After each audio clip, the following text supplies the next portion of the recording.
오늘 성경은 조금 특이한 내용인 것을 여러분 보셨을 것입니다. 예수님 아우들이 여러 명 있었는데 그 예수님의 아우들이 예수님께 부탁하는 내용입니다.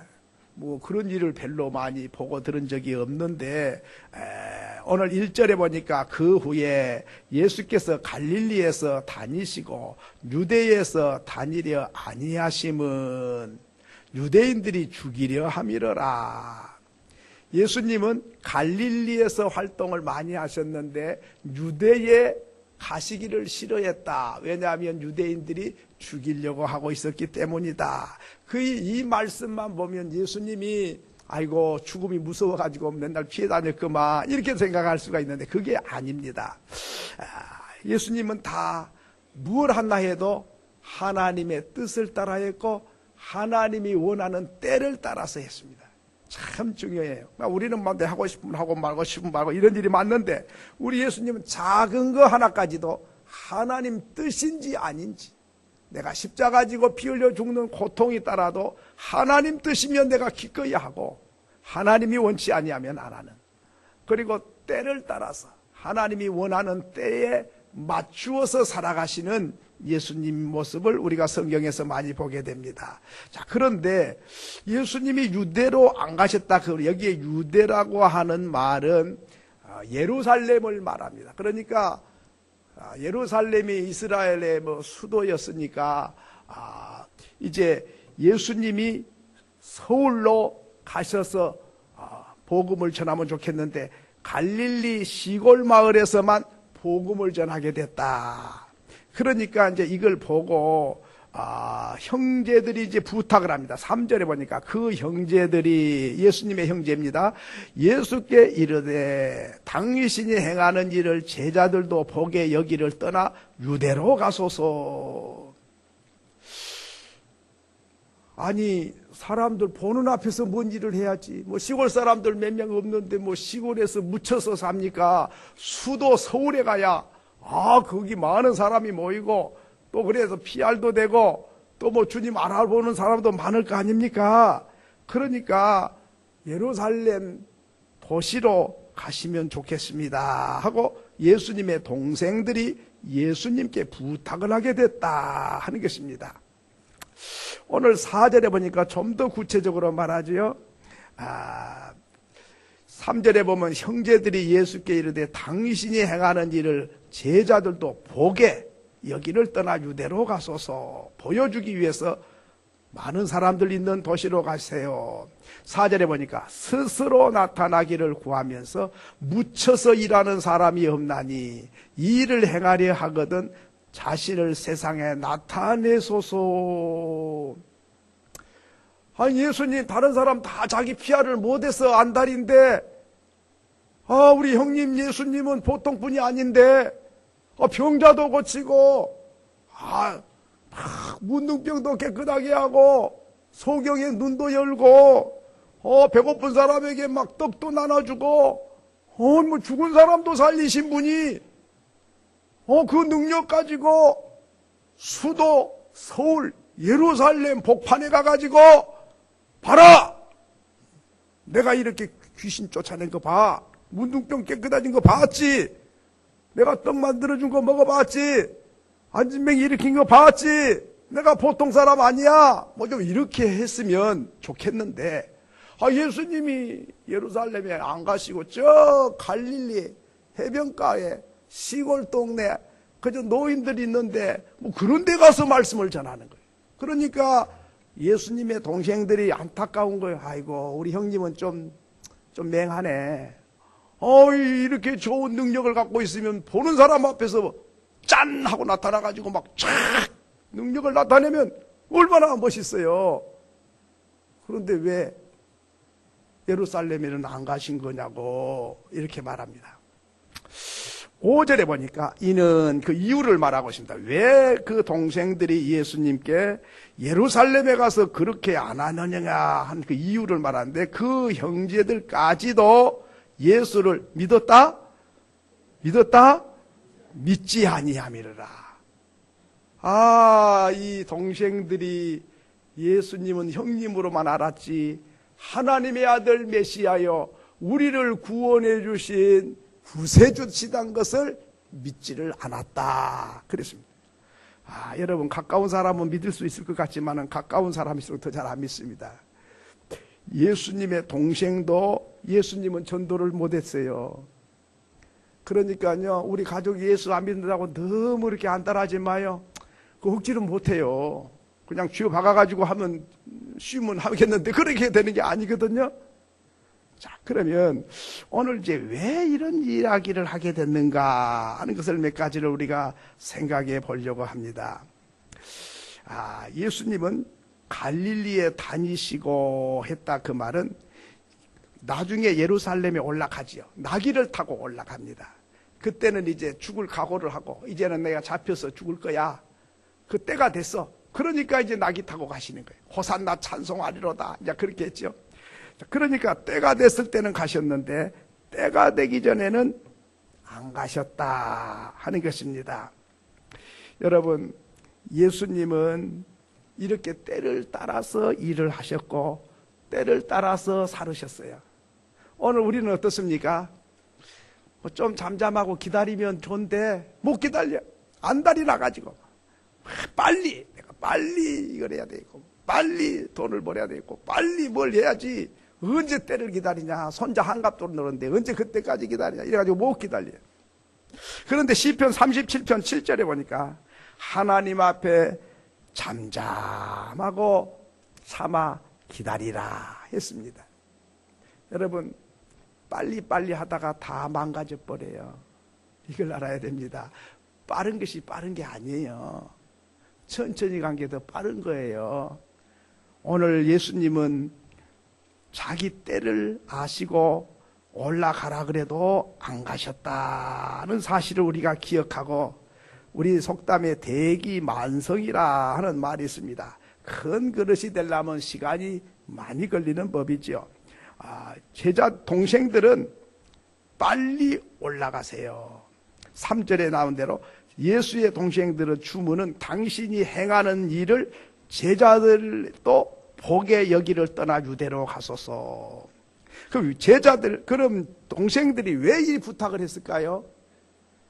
두 가지 이유 때문이죠. 첫째는 우리 형님이 보통 분이 아니고 능력 많으니까 이분이 사람들이 몰라서 그렇지 예루살렘에 가서 많은 사람 앞에 막 기적과 표적을 보여주면 그러면 우리 형님 예수가 왕보다 더 인기가 높을 것이고 우리 형님을 왕으로 삼자 그럴 것이고 배고픈 사람에게 5,000명, 10,000명에게 떡을 만들어주니까 배고픈 백성들이 다 당신이 왕이 되세요 왕이 돼야 하면 우리 형님이 왕이 되면 얼마나 좋을까.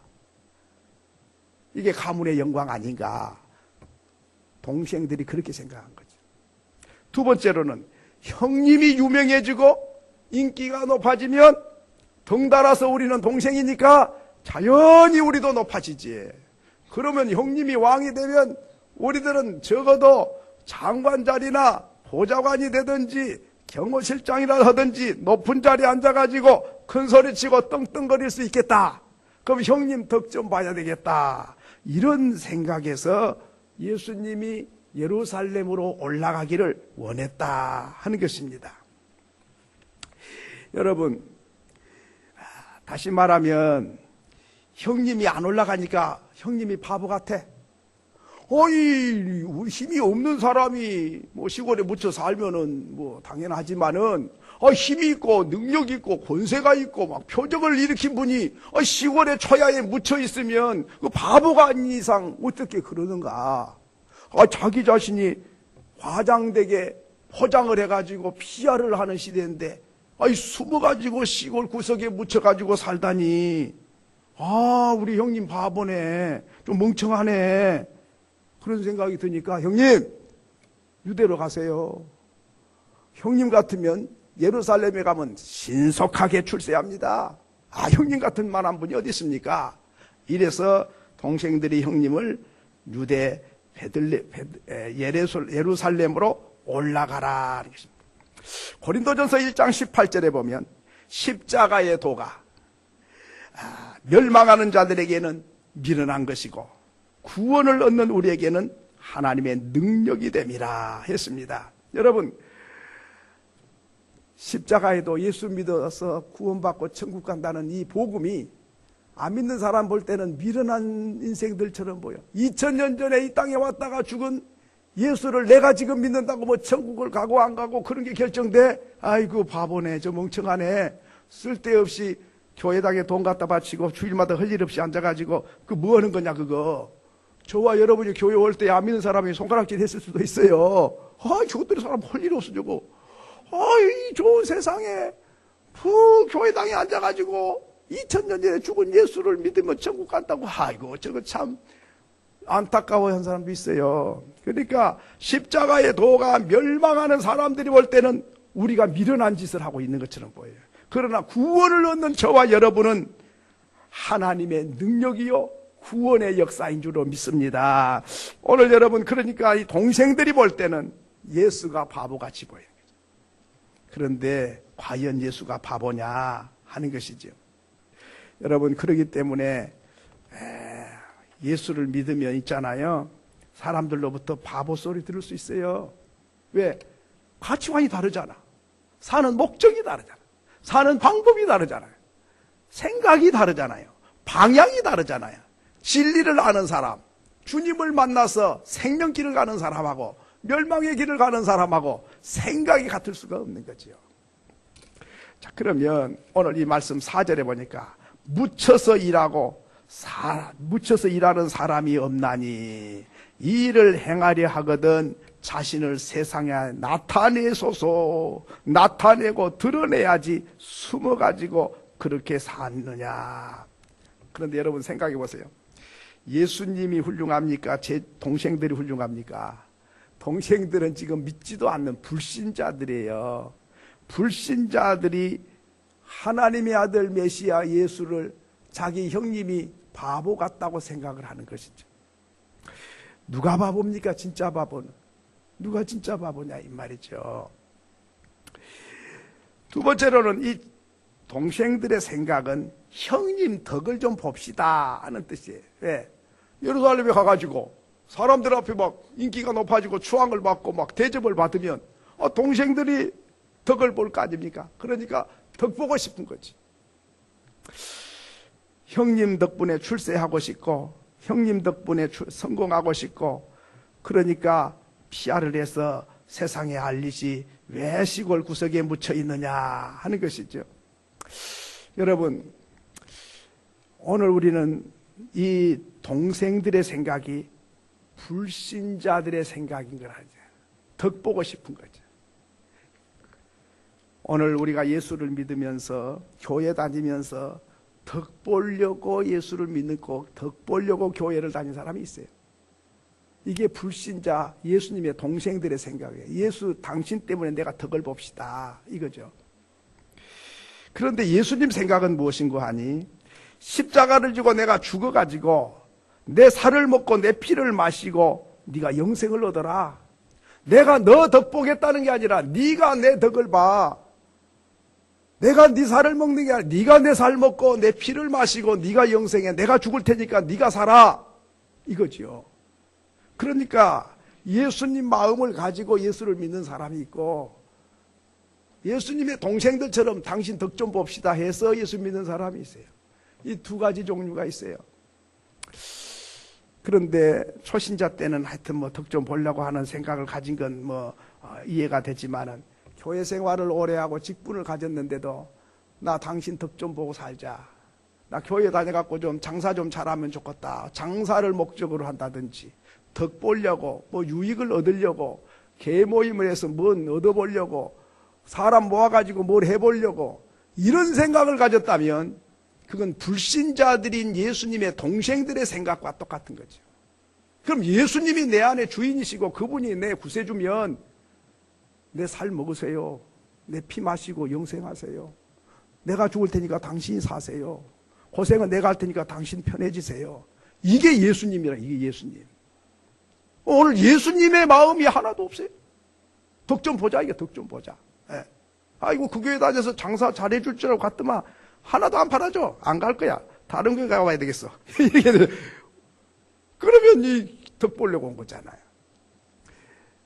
이 교회도 우리 교회야 그런 분이 안 계시니까 참 감사해요. 이 연말 때쯤 되면 부탁이 많아. 목사님, 내년부터는요, 나 이런 것 좀 맡겨줘요. 나 이런 것 좀 빼줘요. 이런 분이 종종 한 번씩 있는데 우리 교회는 그 다행히 없더라고요. 그래서 참 감사한데. 근데 그러면 나를 좀 빼주고 여기서 빼서 요거 하게 해주세요. 그래 부탁을 하면. 그러면 그 부탁한 것이 남이 하기 싫어하고 가장 힘들어하고 안 하려고 하는 거, 그거 목사님 나 좀 맡겨주세요. 그러면 또 괜찮지요. 힘드니까 돋보이는 거, 쉬운 거, 그거 좀 맡겨주세요. 그럼 또 그 사람 한 사람만 그러면 또 괜찮는데 다른 사람도 생각이 마찬가지예요. 그러면 이걸 어떻게 합니까 이게? 오늘 우리가 어떻게 하든지 내가 섬기고 어떻게 하든지 내 주변 사람이 행복해지고 내가 수고해서 더 사람들이 기쁨이 있고 저 사람들의 삶만 나게 해줄 수 있다면 내가 십자가라도 지겠다는 이것이 예수거든요. 근데 이게 머리는 알아요. 근데 삶의 현장에서는 전혀 그럴 마음이 없어요. 그러면서도 우리는 늘 세상을 탓합니다. 세상이 말세가 돼서 그렇고 교회가 다 변질돼서 그렇고 무엇이 어쩌고 무엇이 어쩌고. 그런데 그게 문제가 아니고 이 안이 문제예요. 이 안이.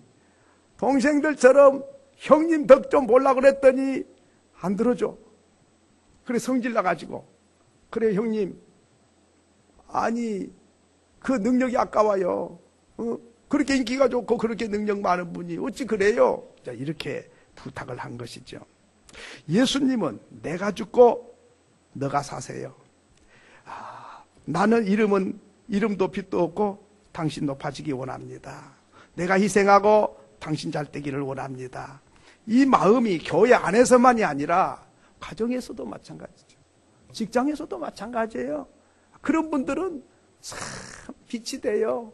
귀감이 되고 그분 주변 사람들이 아이고 저분은 진짜 예수 믿는 사람이야. 막 존경을 하고 막 따르고 그분이 참 이 보통 사람이 아니다. 그게 누굽니까? 그게 요셉이에요. 요셉이 보디발의 집에 가서 종살이를 하잖아요. 종살이도 다른 종하고 수준이 달라요. 하나님이 함께 계신 걸 주인부터 다 알아. 이건 하나님이 함께한 사람이다. 이거 아는 거예요. 말하지 않아도 알아. 감옥에 가도 마찬가지예요. 저 이상한 사람이 하나 들어오더니 아주 분위기가 완전히 달라지고, 이야, 이 뭐 감옥이지만은 천국 같아. 왜 그래요? 요셉이가 있어서. 오늘 내가 가는 곳에 향기가 바래지고, 내가 가는 곳에 기쁨이 살아나고, 내가 가는 곳에 감동이 있고, 그래서 빛이 되고 소금이 되는 게 뭐예요? 소금이 들어가서 안 썩게 만든 거죠. 빛이 왜 있어요? 어두운 곳에 환히 밝혀주려고 빛이 있지 빛을 위해서 빛이 있는 게 아니잖아요. 오늘 예수님의 제자들은 예수님은 믿지는 아니하면서 덕만 보려고 예루살렘으로 올라가라고 했다. 그 다음에 5절에 보니까 형제들까지도 예수를 믿지 아니함일러라. 우리가 전도 다 할 생각 하면 좋지요. 근데 이게 억지로 안 돼요. 뭐 자식은 억지로 됩니까? 안 돼요. 부모는 됩니까? 안 돼요. 뭐 부부가 이라고 되는 줄 아십니까? 안 돼요. 왜 그런지 아십니까? 첫째 알아야 될 건 예수님도 동생을 전도 못했다는 사실을 알아야 돼요. 안 했겠어요? 뭐 빛이 안 됐겠어요? 뭐 예수님 그분이 흥가티가 없는 분인데 그래도 동생들이 안 믿어요. 야, 그러니까 내가 하는 건 한계가 있겠다는 생각을 해요. 우리가 빛이 되기도 하고 소금이 되고 섬기기도 하고 사랑도 하고 헌신도 하고 다 하지만은 그런다고 믿는다는 보장은 아무도 못하는 거죠. 하기는 해야지요. 그러나 실망될 때도 있어요. 내가 이렇게 섬겼는데 세상에 이 인간이 내가 정성을 봐서라도 교회 한번 따라가 주겠구만. 이게 매 언제부터 이래도 한 번도 안 따라와. 열받아가지고 에따 모르겠다. 이러기가 쉽다 그 말이죠. 그러니까 전도는 내 힘으로는 하기는 철저히 하고 정성 다해야 하지만은 100% 된다는 보장은 할 수가 없고 그것도 하나님께 믿고 맡겨야 된다는 것이고요. 두 번째로는 나중에는 예수님의 제자들이 예수님 잘 믿었어요. 그래서 제자들이 됐어요. 동생들이 아니고 제자가 된 거예요. 그러니까 때가 있구나.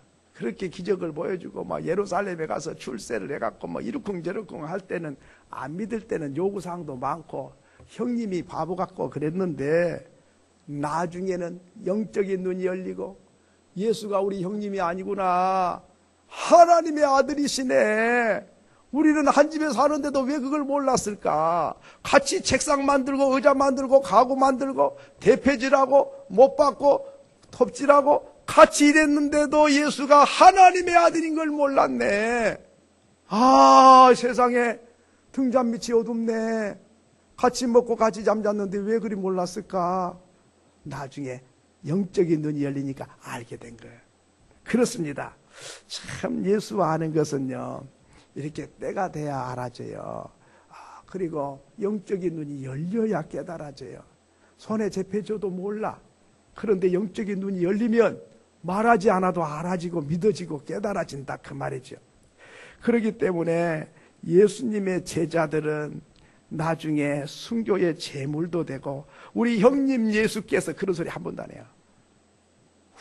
구주께서, 하나님의 아들이신 그분이 나는 그분의 제자다, 이렇게 이제 나중에는 고백. 처음에는 동생 형님이었는데 그게 아니고 주님과 제자의 관계가 됩니다. 이게 이제 영적인 깊이를 말해주는 거죠. 혈육인 줄 알고 한 집에 사니까 형님 동생밖에는 몰랐지만은 나중에는 확실히 알아지고 믿어지게 됐다 하는 것입니다. 여러분, 사람이, 그러면 제자들, 동생들이 예수를 형님으로 알 때 소원이 뭐요?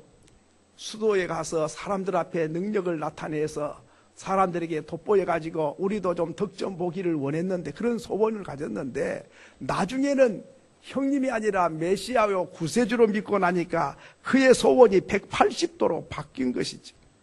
그래서 이제는 뭐 형님 덕 봐갖고 출세를 하고 뭐 그런 게 아니고, 복음을 전해서 생명을 구원하고, 잠깐 사는 세상에다가 목적을 두지 아니하고 하늘나라에다가 목적을 두고, 매를 맞고 감옥에 가고 순교하더라도 영광으로 생각하는 생각이 바뀌었고 목적이 바뀌었고 삶이 바뀌었더라 하는 것입니다.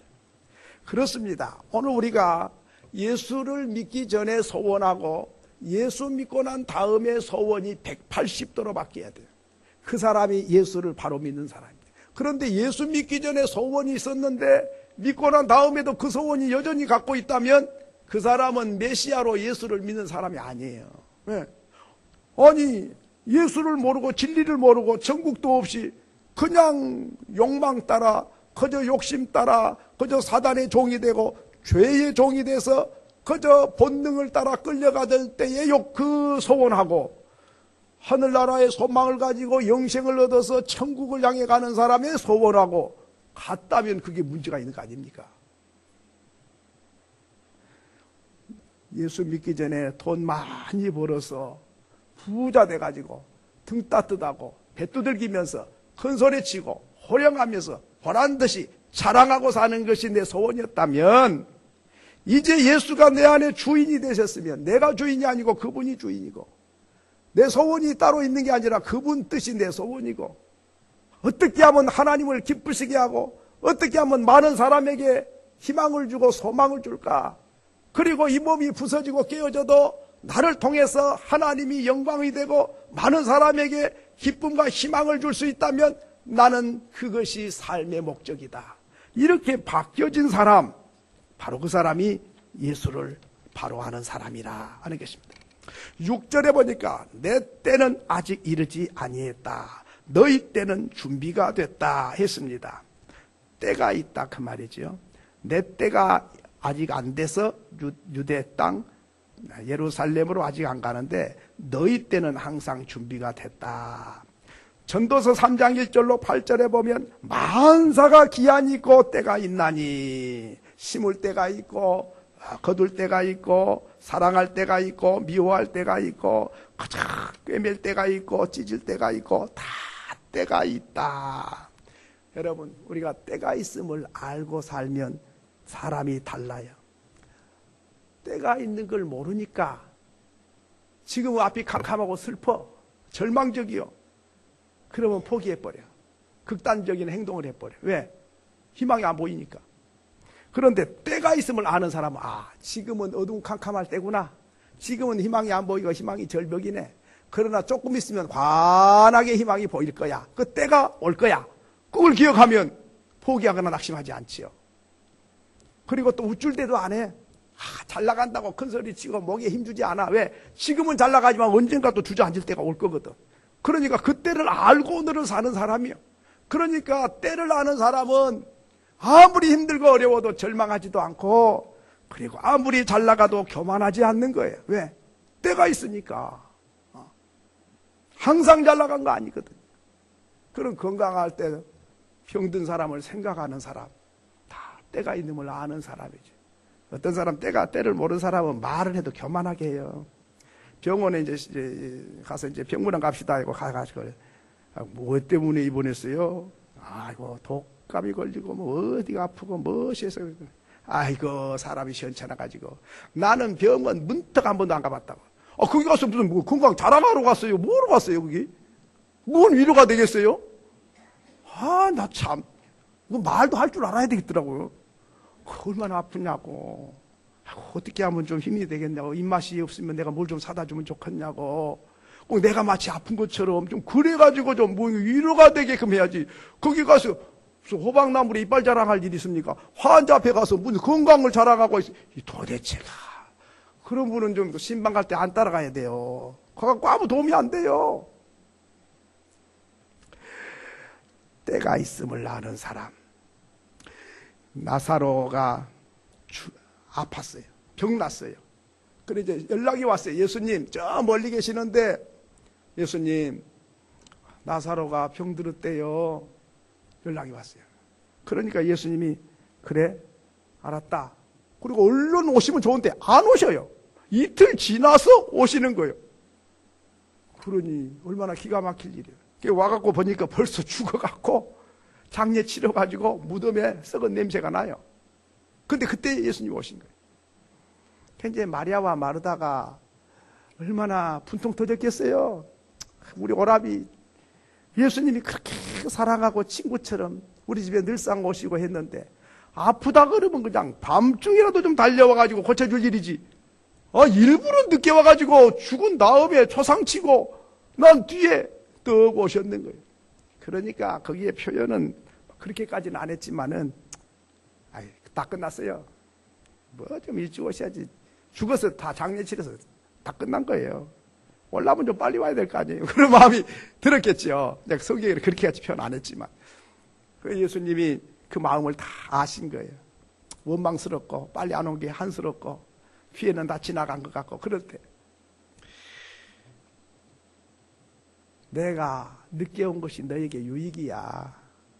뭐가 유익이요? 지금 죽었는데. 뭐 아파야 뭐 살려주든지 말든지, 죽어갖고 지금 장례치라고 썩은 냄새나는데 뭐가 유익이냐고. 나는 부활이요 생명이야. 나를 믿는 자는 죽어도 살고 살아서 믿는 자는 영원히 죽지 않아. 그거 네 믿냐? 뭐 나중에 예수님 재림할 때야 뭐 살아나기는 살아나겠지요. 지금 살릴 걸 믿지 못하고 나중에 언젠가 부활할 때 살아나겠지요. 그렇게 이야기한 거죠. 네 오랍이 어딨냐? 무덤에 있어요. 그럼 가보자. 그래가지고 이제 마르다, 마리아, 그 일가 친척들 슬피 울면서 무덤으로 올라갔어요. 올라가가지고 보니까 냄새가 풍겨 나온 거예요. 우리나라 무덤은 다 환해가지고 흙 덮어서 막 이만큼 막 묘를 만들어 오니까 그러니까 냄새 안 나죠. 근데 그 나라는 이 바위를 홈을 파가지고 관을 속에다 넣고, 그리고 이제 큰 돌로 그냥 문 앞에 갖다 이렇게 덮어 놓는 거죠. 그러니까 그 틈바구니로 냄새가 다 나오죠. 근데 가셔가지고 돌문을 옮겨 놔라. 그래서 이제 여자분들이 힘이 있겠습니까? 남자들이 또 힘을 모아가지고 이 큰 돌을 옆으로 이렇게 굴러냈습니다. 그러니까 이제 마리아가 말합니다. 죽은 지 나흘 돼가지고 썩은 냄새가 납니다. 근데 뭐 하려고 냄새나게 그렇게 뚜껑을 또 열으라 그래요? 그런 이야기죠. 번거롭게 뭐 합니까 지금? 다 끝난 일을. 이런 식이죠. 예수님께서 무덤 앞에서 하나님 내 기도를 들으신 걸 감사합니다. 아니, 살아난 것도 아닌데 감사가 먼저요. 감사합니다. 기도를 마치고 나사로야 나오너라. 그 말 한마디에 썩은 냄새난 나사로가 묶여가지고 그냥 뚜벅뚜벅 걸어 나오는 놀라운 역사가 일어납니다. 얼마나 놀랐을까요? 뭔 이런 일이 있냐, 세상에. 이게 꿈이냐, 예, 현실이냐, 분간을 못할 지경이죠. 오늘 그 사건을 통해서 주님께서 말씀하신 게 뭡니까? 병들었을 때에 고쳐준 것보다 죽어서 살리는 것, 죽어서 살리는 것보다 썩은 냄새 날 때 살려주는 것, 이것을 똑똑하게 보여주면 내가 누군지를 확실하게 보인 거죠. 아픈 사람만 살리는 예수가 아니야. 당장 죽은 사람만 살리는 예수가 아니야. 썩은 냄새난 나사로도 살리는 능력이 내게 있어. 나에게는 불가능한 일이 없어. 그 말씀을 말씀으로 하지 아니하고 그 사건을 통해서 가슴속에다가 새겨주는 것이죠. 여러분, 성경을 보면 예수님이 살리는 장면을 3군데 기록을 했어요. 죽은 사람 살리는 게. 근데요, 야이로의 딸이 죽었을 때 살렸어요. 과부의 아들이 상여에 메고 무덤을 향해 가고 있는 중에 살렸어요. 그리고 여기 요한복음 11장에 죽어서 무덤 속에 묻혀서 사흘질에서 썩은 냄새나는 나사로를 살렸어요. 다른 사건을 기록하지 아니하고 이 3가지 사건을 기록했어요. 이 사건 속에서 우리에게 하시고 싶은 말씀이 있는 거예요. 그게 뭐냐? 첫째는 어린 아기도 살린다. 나사로의 딸 어린 아기 살렸죠. 그 다음에 과부의 아들 청년도 살린다. 나사로 어른도 살린다. 여자도 살린다. 남자도 살린다. 노인도 살린다. 그런 뜻이죠. 그리고 금방 죽은 사람만 살린 게 아니라 썩은 냄새 나는 사람까지 살린다. 그 말은 이 3가지 사건은 인류 어느 누구도 하나님은 살려내지 못할 자가 없다. 이걸 보여주려고 이 3가지 사건을 대표적으로 기록한 거죠. 물론 다른 기록도 많이 있을 수 있어요. 성경에 보면 예수님이 하신 기적이 얼마나 많은지 책을 기록하면 땅에다가 쌓을 수가 없을 만큼 많다 그랬어요. 그런데 이 간단하게 성경에다가 요약해서 필요한 것만 골라가지고 우리에게 말씀하신 것은 이 속에서 하시고 싶은 내용이 많이 포함하고 있다는 것을 보여주는 것이죠. 여러분, 오늘 예수님이 아팠을 때 오시지 않는 것이 원망스러웠습니까? 아팠을 때 고쳐줬으면 뭐랄까요? 아이고, 뭐 낫을 병이니까 낫겠지, 뭐 예수님이 뭐 꼭 고친 건가? 또 이렇게 할 수도 있어요. 완전히 죽어서 썩어서 냄새 날 때 고쳐버려야, 살려버려야 이게 다시는 그런 말을 못하잖아요. 그러니까 이 하나님의 능력을 보여주고 나타내고 싶어가지고 일부러 늦게 오셨더라 그 말이죠. 그러면 이 사건은 나사로의 사건뿐만 아니라 오늘 내 사건으로 보면 내가 지금 당장 좀 다급해요. 병도 좀 빨리 나았으면 좋겠고, 돈도 빨리 좀 벌었으면 좋겠고, 회사도 좀 빨리 잘 되면 좋겠고, 빨리 진급했으면 좋겠고, 뭐든지 빨리빨리 했으면 좋겠어요. 속이 답답해. 그냥 하루가 천년 같아.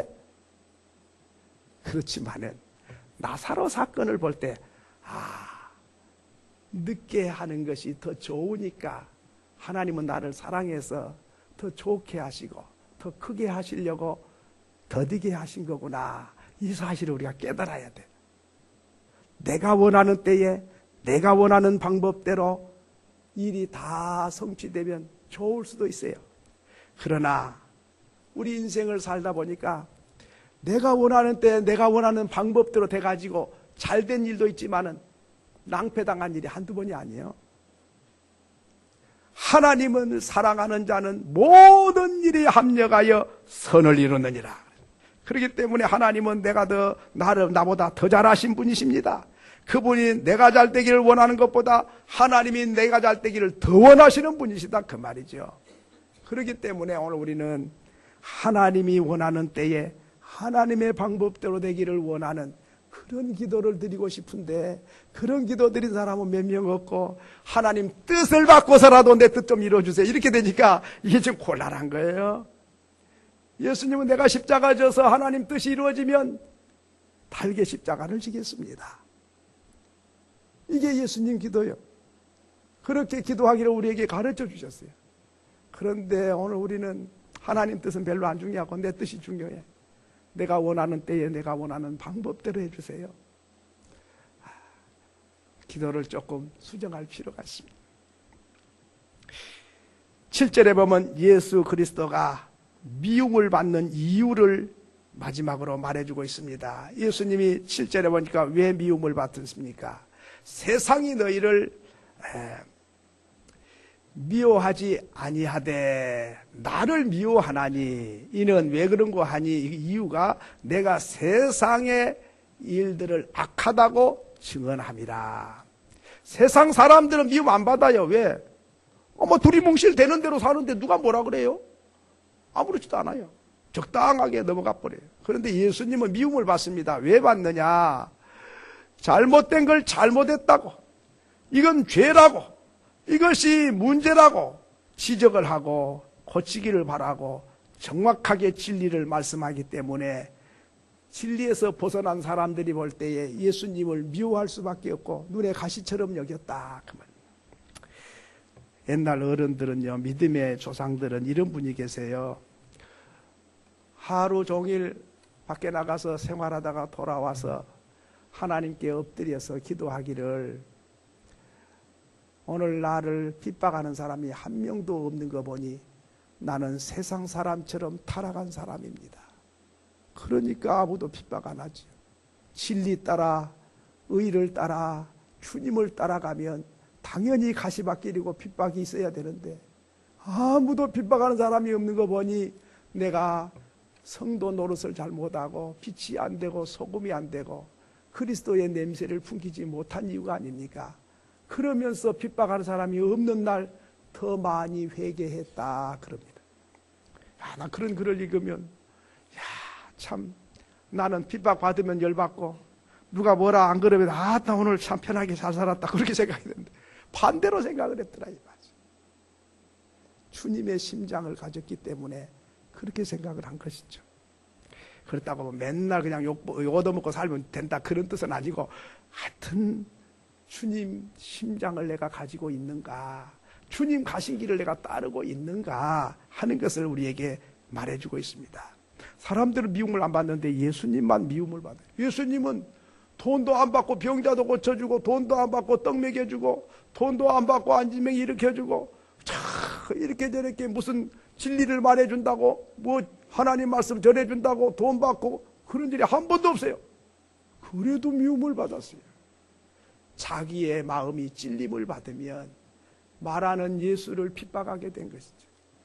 찔림 받으면 내 가슴을 치고 회개하면 살 길이 열리는데 찔림을 받으니까 찔리는 예수를 핍박해요. 이제 말씀을 맺습니다. 이 마지막 시대를 저와 여러분이 살아가고 있습니다. 예수님의 동생들처럼 자랑하고 높아지고 덕보고 배불리고 이러고 예수 믿고 그렇게 살고 싶은데 그것이 믿지 않는 동생들의 생각이었습니다. 예수님은 때를 따라 일하셨습니다. 그리고 핍박하는 사람들이 있는 것이 당연하다. 주님은 그것을 우리에게 말해주고 있습니다. 나를 따라오려면 자기를 부인하고 십자가를 지고 나를 따르지 아니하면 내게 합당하지 않다 말씀하셨습니다. 주님 가신 길이 생명의 길이긴 한데 좁은 길입니다. 가시밭길입니다.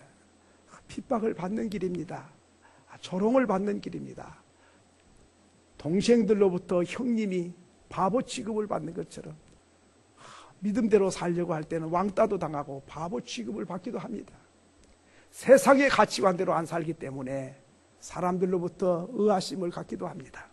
그러나 이 땅이 우리가 전부가 아니고 하나님 앞에 서는 날 하나님께서 말씀하실 것입니다. 부자와 나사로를 보여주면서 네 눈으로 봤지. 부자가 복 있는 사람이냐 나사로가 복 있는 사람이냐. 짧은 세상에서 해 두들기고 호화호시가 하다가 불구덩이에 가는 것이 그것이 성공적인 인생이냐. 좀 가난하고 힘들어도 믿음을 지키다가 영원한 천국에 가는 것이 그것이 복 있는 인생이냐. 네가 사람이면 생각해보라. 우리에게 말씀하시죠. 그러므로 오늘 우리는 이 땅의 것만 생각하지 말고 하나님 앞에 서는 날, 주님 앞에 결산하는 날, 잘했다고 칭찬받는 그 사람이 성공자요, 그 사람이 승리자입니다. 저와 여러분이 그 사람 될 수 있기를 소원합니다.